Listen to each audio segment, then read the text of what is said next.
country where we have freedom, rights, and privileges. We have the right to choose where we live and how we live our life. So why is it so different when it comes to the end of your life? Death with dignity is a right that the terminally ill shall have to end their intolerable pain and suffering. Today we're going to learn about two men who were very strong supporters in the right to die movement, statistics on death with dignity, and the first state to implement death with dignity in your right to choose. Your right to choose something that was very near and dear to the heart of Derek Humphrey.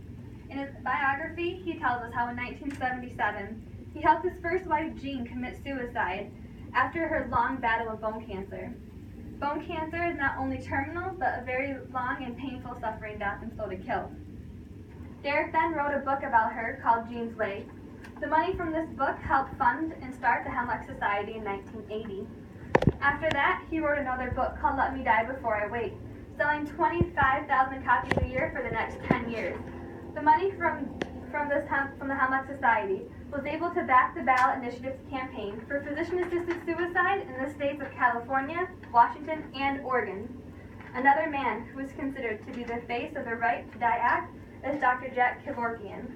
The doctor from Michigan performed approximately 130 physician-assisted suicides in the 90s, according to an article written by Dr. Jim Ekman in the issue of The Persuasive. He was also a member of the Hemlock Society and a strong advocate for the Right to Die movement. He went as far as creating his own homemade suicide machine, which gave patients the complete control over how fast or how slow they died.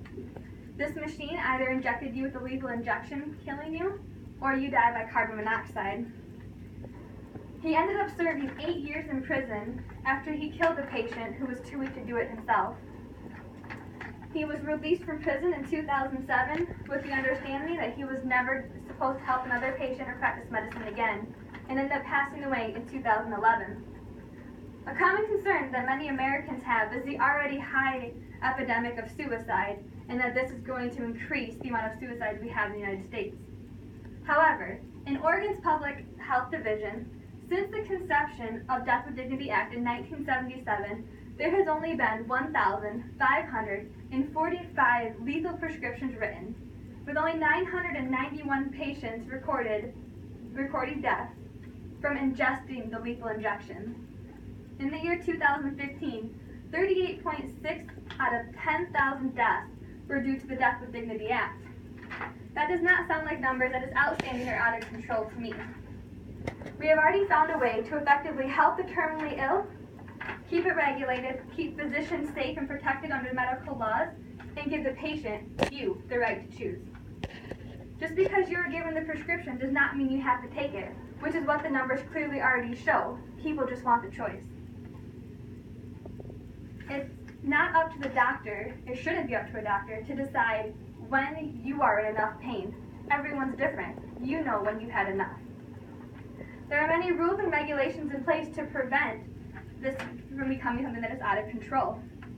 After reading the Death with Dignity Act from the state websites from Washington and Oregon, you must request physician-assisted suicide a total of 3 times, one orally and the next 2 have to be written. You have to have at least 15 days in between each request before the doctor can actually write you a lethal prescription. The state of California goes a step farther than that, and in their Death with Dignity Act, after they write the prescription, they have to turn around and submit paperwork to the Department of Health stating that you are terminally ill, that you are willing to give them this prescription, and assist this patient in physician-assisted suicide. With all these guidelines in place, it is very simple that you should have the right to choose. When taken to court for pushing for your right to choose in the American Journal of Public Health, Glucksberg in the due process claim had the argument that if a woman can have an abortion, then why can't a person who is terminally ill decide when they're done fighting? When are they done? This was not a valid argument for the Supreme Court at that time. However, in the same article, it talks about Vaco versus Quill, bringing a new argument to the table.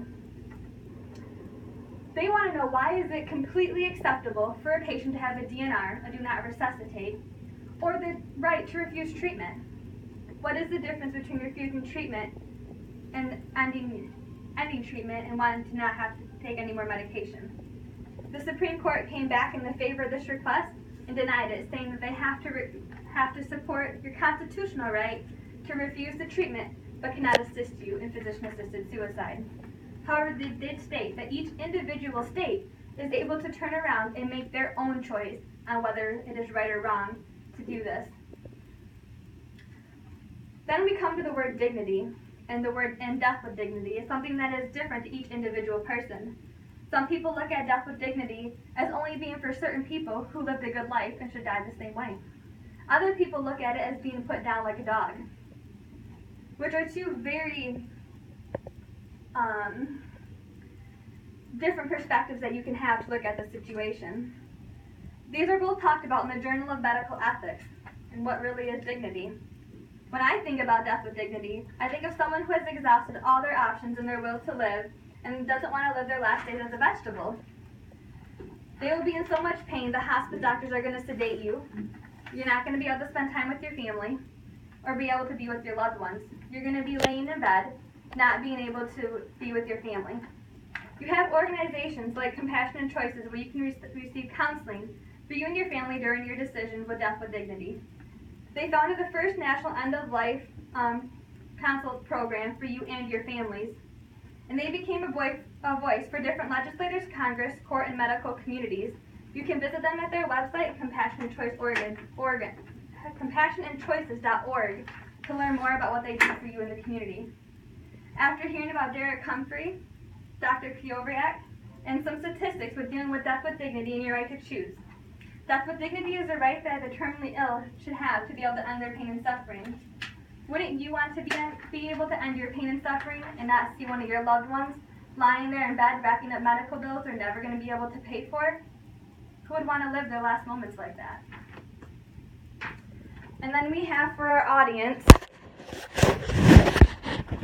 we have Nakia, Courtney, Nikki, and Patricia, who just had to walk out and take care of our donor.